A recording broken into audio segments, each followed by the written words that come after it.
பிரதமர் நரேந்திர மோடி அவர்களோட அபிஷியல் ரெசிடென்ஸ்ல 3 முக்கியமான மீட்டிங் இப்ப நடந்து முடிஞ்சிருக்கு. நான் இப்ப நடந்து முடிஞ்சிருக்குன்னு சொல்றது சிசிஎஸ், சிசிபிஏ, சிசிஇஏ இந்த 3 செக்யூரிட்டி சம்பந்தப்பட்ட முக்கியமான கேபினெட் மீட்டிங்ன்றது முடிஞ்சிருக்கு. அதே வேளையில பாகிஸ்தான் கிட்ட இருந்து ஒரு அறிவிப்பு வந்திருக்கு.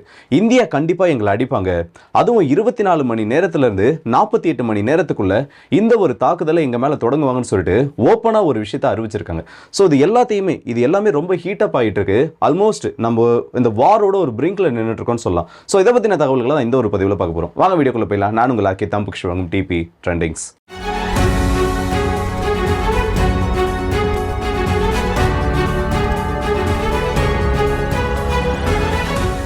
பாகிஸ்தானோட இன்ஃபர்மேஷன் மினிஸ்டர் நேற்று நள்ளிரவு 2 மணி அளவில் ஒரு செய்தியாளர் சந்திப்பை கூட்டுறாரு. செய்தியாளர் சந்திப்புன்றதையும் தாண்டி ரொம்ப முக்கியமான தகவலை வெளி உலகத்துக்கு சொல்ற மாதிரி இந்த ஒரு மீட்டிங் ஆனது அமைஞ்சது. இதுக்கு முன்னாடி டிஃபென்ஸ் மினிஸ்டரும் இதே மாதிரி ஒரு செய்தியை தான் சொல்லியிருந்தாரு. வரப்போற 3 நாட்களுக்குள்ள, அதாவது 3ல இருந்து 4 நாட்களுக்குள்ள இந்த மாதிரி எந்த ஒரு சம்பவத்துக்கும் பாகிஸ்தான் தயாரா இருக்கணும். அவங்க மேஜரா எந்த ஒரு சம்பவம் அந்த இடத்துல நடக்க போகுதுன்னு மென்ஷன் பண்ணலனாலும் இந்தியாவை இன்டெரக்டா இந்த இடத்துல மென்ஷன் பண்ணி கண்டிப்பா வரப்போற நாட்கள்ல இந்த தாக்குதல் தொடங்கும்ன்றத சூசகமா சொல்லியிருந்தாங்க.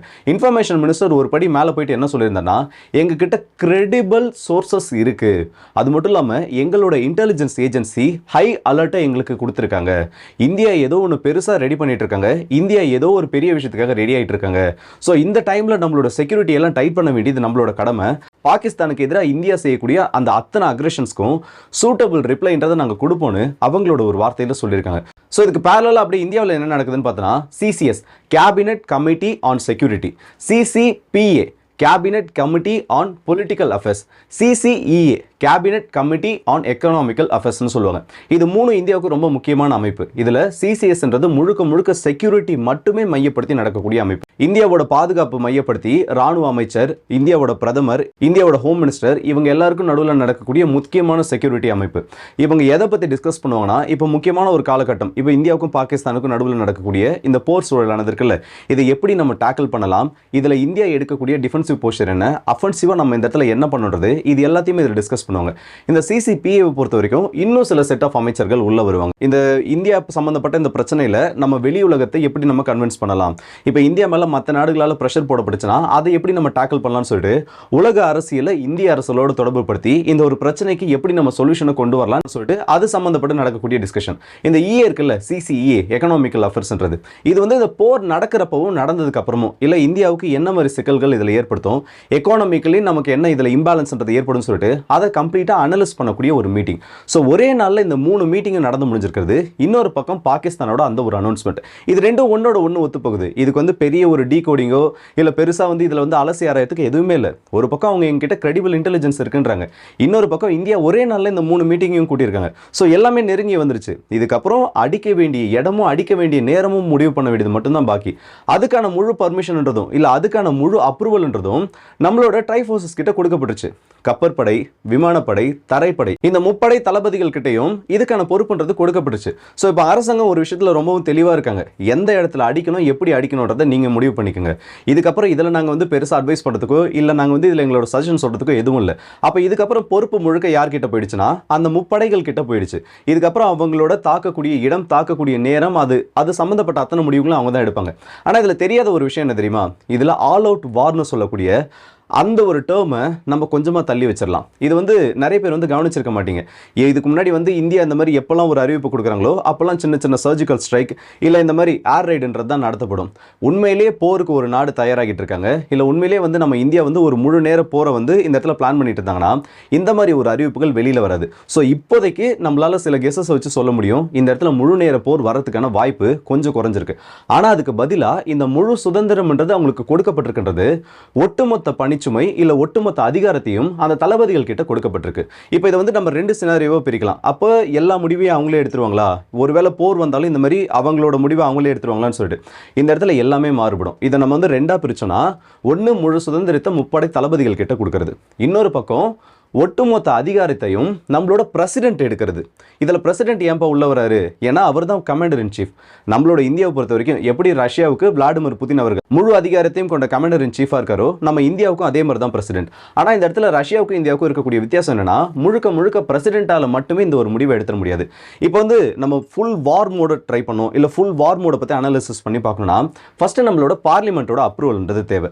நம்மளோட 2 சபைகளையும் நம்ம இதுக்கான அப்ரூவலை வாங்கிட்டு அதுக்கப்புறம் பிரைம் மினிஸ்டர் இந்த ப்ரப்போசலை பிரசிடென்ட் கிட்ட கொடுப்பாரு. இந்த மாதிரி நம்ம வந்து வார் அனௌன்ஸ் பண்ணணும், இந்த மாதிரி பிரச்சனைகள் எல்லாம் போயிட்டு இருக்குன்னு. இது வந்து நார்மல் டைம்ல பிரசிடென்ட் அப்ரூவல் வாங்கினதுக்கு அப்புறம், ஏன்னா அவர் தான் சுப்ரீம் கமாண்டர் இன் சீஃப், அவரோட அப்ரூவல் வாங்கிட்டு தான் நம்ம வாரையும் அனௌன்ஸ் பண்ண முடியும். வார் அனௌன்ஸ் பண்ணக்கூடிய அந்த ஒரு அத்தாரிட்டி அவர்கிட்ட தான் இருக்கு. அதே மாதிரி அந்த இடத்துல அமைதியை கொண்டு வரதுக்கான அத்தாரிட்டியும் பிரசிடென்ட் கிட்ட மட்டும் தான் இருக்கு. இது வந்து நார்மல் மோட்ல. இப்போ பேனிக் மோட் ஏதாச்சும் இருக்கு, இல்ல நார்மலா வந்து வேற ஏதாச்சும் பிரச்சனைகள் இருக்குன்னா இது பிரசிடென்ட்டோட டேபிளுக்குலாம் வராது. இனிஷியல் ரெஸ்பான்ஸ்ன்றத அந்த இடத்துல சிடிஎஸோட தலைமை கீழ் முப்படைகளோட தளபதிகள் அந்த இடத்துல எமர்ஜென்சி ரியாக்ஷனை கொடுக்க முடியும். ஸோ இந்த இடத்துல வார் மோட நம்ம தள்ளி வச்சிட்டோம்னா இப்போ இவங்களுக்கு கொடுக்கக்கூடிய இந்த ரோலை மட்டும் தான் நம்ம அனலைஸ் பண்ணிருக்கோம். இப்போ கவர்மெண்ட் கிட்ட இருந்து கிரீன் சிக்னல் வந்துருச்சு. இதுக்கப்புறம் இந்த 3 படைகளை சேர்ந்த அதிகாரிகளும், குறிப்பாக சொல்லணும் முப்படை தளபதிகளுக்கு இருக்கக்கூடிய ஆபரேஷனல் கமாண்ட் யூனிட்ஸ்னு சொல்லுவாங்க. ஏன்னா மிலிட்டரி ஹெட் குவார்ட்டர்ஸ்லேருந்து கமாண்ட் செயின்ன்றது இப்படி தான் கீழே வரும்.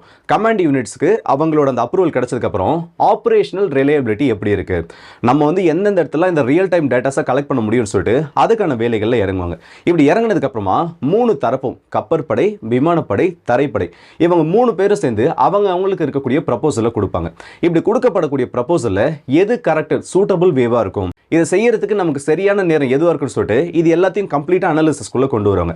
இப்படி கம்ப்ளீட் அனாலிசிஸ் கொண்டு வந்ததுக்கு அப்புறமா எல்லா வழிகளையும் அடிக்கிறதா, இல்லை இது எதுல இது 3த்துல எது வந்து நமக்கு கரெக்டான வழியாக இருக்குன்னு சொல்லிட்டு இது மொத்தத்தையும் அனலைஸ் பண்ணி முடிச்சதுக்கப்புறம் அந்த கடைசி கட்ட டெசிஷன்ன்றது இந்த இடத்துல அந்தந்த தளபதிகளால் எடுக்கப்படும்.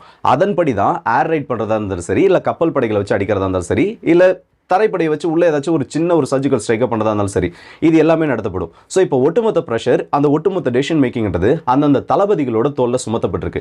இவங்க இதுக்கு எப்படி ரியாக்ட் பண்ணுவாங்கன்றதை நம்ம வரப்போகிற நாட்களில் தான் பொறுத்திருந்து பார்க்கணும். ஆனால் இதில் ரொம்ப ஒரு முக்கியமான விஷயம் என்ன தெரியுமா, பாகிஸ்தான் எல்லாத்துக்குமே தயாராகிட்டாங்கன்னா டிஃபென்ஸ் பண்ணுறதில்ல, விட்டு ஓட ஆரம்பிச்சிட்டாங்க. இப்போவே நான் சொல்கிறது வந்து நிறைய பேருக்கு வேடிக்கையாக இருக்கும். நிறைய அவுட் போஸ்ட்ன்றது இந்தியா பாகிஸ்தான் பார்டரில் இப்போ காலி பண்ணப்பட்டு இருக்கு. அந்த இடத்துல இருக்கக்கூடிய பாகிஸ்தானோட கொடிகள் அகற்றப்பட்டு அந்த இடத்துல ஆள் நடமாட்டமே இல்லாத மாதிரியான ஒரு சூழ்நிலையானது எடுக்கப்பட்டு இருக்கு. இப்போ வரைக்கும் இந்த பாகிஸ்தான் இந்தியா இந்த டென்ஷன்ஸ் ஆரம்பிச்சதுக்கப்புறம் 140க்கும் அதிகமான பாகிஸ்தானோட ஆர்மி அவுட் போஸ்ட், இந்த வாட்ச் டவர் எல்லாமே வச்சிருப்பாங்கல்ல இந்திய ராணுவத்தோட நடமாட்டத்தை கண்காணிக்கிறதுக்காக, அது எல்லாமே வெக்கேட் பண்ணப்பட்டிருக்கு. ஆனால் இது நம்ம அவ்வளவு சீக்கிரத்தில் நம்பிடக்கூடாது. இது எனிமியோட ஒரு டாக்டிக்ஸாக கூட இருக்கலாம். ஏன்னா எந்த அளவுக்கு ஈஸியான ஒரு வழியை ஒரு ட்ராப் செட் பண்ணுற மாதிரி தான், எதுவுமே ஃப்ரீயாக இப்போ கர்ஸ்கில் உக்ரைன் பண்ணியிருந்தாங்கல்ல, ஃப்ரீயான ஒரு மூவ்மெண்ட் இருக்குது, நம்ம உள்ள ஈஸியாக நுழையலாம்னு சொல்லிட்டு உள்ள நுழைஞ்சோன்னா அந்த இடத்துல அவங்க வேற ஒரு ட்ராப்பை செட் பண்ணி வச்சிருக்கலாம். ஸோ எல்லாத்தையுமே ரொம்ப தீவிரமாக கண்காணிச்சிட்டு இருக்காங்க இந்தியாவும் சரி பாகிஸ்தானும் சரி. நம்மளை விட அதிகமான டிஃபென்சிவ் லைன்ஸை இப்போ பாகிஸ்தான் அந்த பக்கம் எடுக்க ஆரம்பிச்சிருக்காங்க. ஆனால் இந்தியாவோட மூவ்மெண்ட்ஸை பற்றி இந்த இடத்துல எந்த ஒரு தகவலும் கிடைக்கல. ஸோ இந்த இடத்துல தகவல் கிடைக்கலன்றதை விட்டுட்டு தகவல் வெளியில் வருதுன்னு சொல்கிறதா ஏற்புடைய ஒரு வார்த்தையாக இருக்கும். இந்தியனோட மீடியாஸாக இருக்கட்டும், இல்லை இந்தியாவோட இந்த ட்ரூப் மூவ்மெண்ட்ஸை பற்றி, டேங்க் மூவ்மெண்ட்ஸை பற்றி எந்த ஒரு மெயின் ஸ்ட்ரீம் மீடியாவிலும் செய்திகள் வரல. அதே மாதிரி மக்களும் அங்கே இருக்கக்கூடிய செய்திகளை பரப்பல. இது வந்து அப்படின்னா நீங்கள் எதுவுமே பண்ணலையாப்பா, நீங்கள் வந்து இந்த இடத்துல எதுவுமே பண்ணாதான செய்திகள் வெளியில் வரும்னு சொல்லிட்டு ஒரு வார்த்தை நீங்கள் கேட்கலாம். இந்தியாவோட ட்ரூப் மூவ்மெண்ட்ஸ்ன்றது ஆல்ரெடி ஆரம்பிச்சிருச்சு.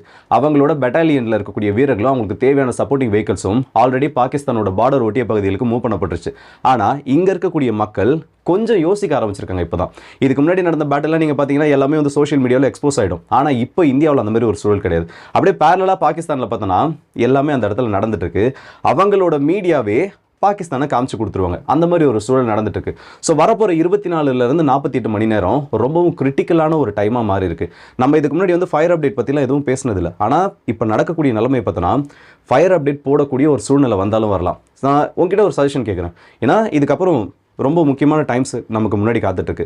ஃபயர் அப்டேட் மாதிரி தொடர்ந்து வரக்கூடிய அப்டேட்ஸாக ஃபயர் அப்டேட்ஸாக வேணும்னா தாராளமாக அதை கமெண்ட்ஸில் சொல்லுங்கள். ஏன்னா அது கொடுக்குறதா என்னோட வேலை. இல்லை வேறு ஏதாச்சும் மாதிரி புதுசாக வேறு ஏதாச்சும் அப்டேட்ஸ் மாதிரி வேணும்னா அதையும் கமெண்ட்ஸில் சொல்லுங்கள். இது நமக்கு செட் ஆகுது, நம்ம அது கண்டிப்பாக தாராளமாக பார்க்கலாம். அண்ட் இந்த வீடியோ பற்றி என்னோட கருத்தில் கமெண்ட் செக்ஷன் சொல்லுங்கள். அடுத்த வீடியோஸ் இப்போ அதுவரை வந்து விடுவது உங்கள் ஆர்கே.